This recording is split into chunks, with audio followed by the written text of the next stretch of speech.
வணக்கம் நண்பர்களே, ஓமை சாப்பாடு சேனலுக்கு உங்க எல்லாரையும் வரவேற்கிறோம். இன்னைக்கு நம்ம பார்க்க போறது பெப்பர் மஷ்ரூம் சுக்கா எப்படி செய்ய போறது அப்படிங்கறது இந்த வீடியோ மூலமா நம்ம பார்க்க போறோம். வாங்க வீடியோக்குள்ள போலாம்.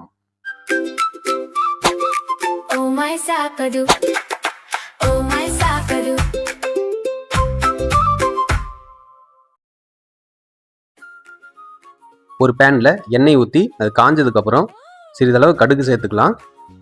பொரிஞ்சதுக்கு அப்புறம் ஒரு கொத்து கருவேப்பிலை சேர்த்துக்கலாம். 2 பெரிய மீடியம் சைஸ் வெங்காயம் நான் கட் பண்ணி வச்சுருக்கேன், அதை அப்படியே சேர்த்துக்கலாம். சேர்த்துட்டு நல்லா அது கோல்டன் ப்ரௌன் கலரில் வர்ற அளவுக்கு நம்ம தாளித்து விட்டுக்குவோம். நல்லா வணங்கினதுக்கப்புறம் ஒரு 2 டீஸ்பூன் வர மாதிரி இஞ்சி பூண்டு பேஸ்ட்டு சேர்த்துக்கலாம். இது கொஞ்சம் க்ரீன் கலரில் இருக்கும். ஒரு கொத்து கருவேப்பிலையை சேர்த்து அரைச்சிருக்கேன், இது கொஞ்சம் டேஸ்ட் கொடுக்கும்.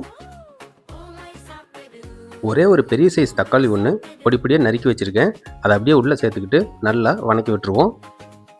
அடுத்து தேவையான மசாலா பவுடர் எல்லாம் ஆட் பண்ணிக்கலாம். மஞ்சள் தூள் 1/4 டீஸ்பூன், மிளகாய் தூள் 1/2 teaspoon, சீரகப்பொடி 1/2 teaspoon, garam masala 1/2 teaspoon, இது எல்லாத்தையும் ஒன்றா சேர்ந்து மிக்ஸ் பண்ணி விட்டுக்கலாம்.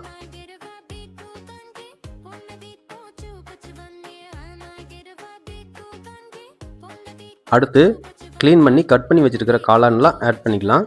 நான் ஒரு 200 கிராம் காளான் எடுத்திருக்கேன். முக்கியமான விஷயம், இந்த காளானை நீங்கள் க்ளீன் பண்ணும்போது சுடுதண்ணியில் நல்லா வாஷ் பண்ணி எடுத்துக்கிட்டிங்கன்னா அது பெட்டராக இருக்கும். இப்போது காளான் எல்லாத்தையும் பாத்திரத்தில் போட்டாச்சு, நல்லா மிக்ஸ் பண்ணி விட்டுருவோம். மிக்ஸ் பண்ணி விட்டு ஒரு 1/2 டம்ளர் தண்ணி மட்டும் ஊற்றி விட்டு ஒரு 5 நிமிஷம் மூடி வச்சு கொதிக்க விடுங்க. அதிக நேரம் கொதிக்க விடக்கூடாது, ஏன்னா காளான் சீக்கிரம் வெந்துடும். இப்போது ஒரு 5 நிமிஷம் கழித்து ஓப்பன் பண்ணி பார்க்கும்போது அப்படியே வீடே மணக்குதுங்க, செம்மையாக இருக்குது. அப்படியே ஒரு 1/2 டீஸ்பூன் மட்டும் பெப்பர் ஆட் பண்ணி ஒரு 2 நிமிஷம் மட்டும் மிக்ஸ் பண்ணி விட்டுருவோம். ஒரு 2 நிமிஷம் மிக்ஸ் பண்ணி விட்டு அப்படியே அடுப்புலேருந்து இறக்கி விட்டலாம். இது ஒயிட் ரைஸு, இட்லி, தோசை, சப்பாத்தின்னு எது கூட வேணாலும் சேர்த்து வச்சு சாப்பிட்லாம். அந்த அளவுக்கு அட்டகாசமாக இருக்கும். வீடியோ பிடிச்சிருந்தா லைக் பண்ணுங்கள். இதை ட்ரை பண்ணி பார்த்தவங்க உங்கள் எக்ஸ்பீரியன்ஸை மறக்காம கமெண்ட் பாக்ஸில் ஷேர் பண்ணுங்கள். நான் உங்கள் ஓமை சாப்பாடு, மணக்கும் சமையல், மறக்காத சுவை, தனிஷ் பாரதி.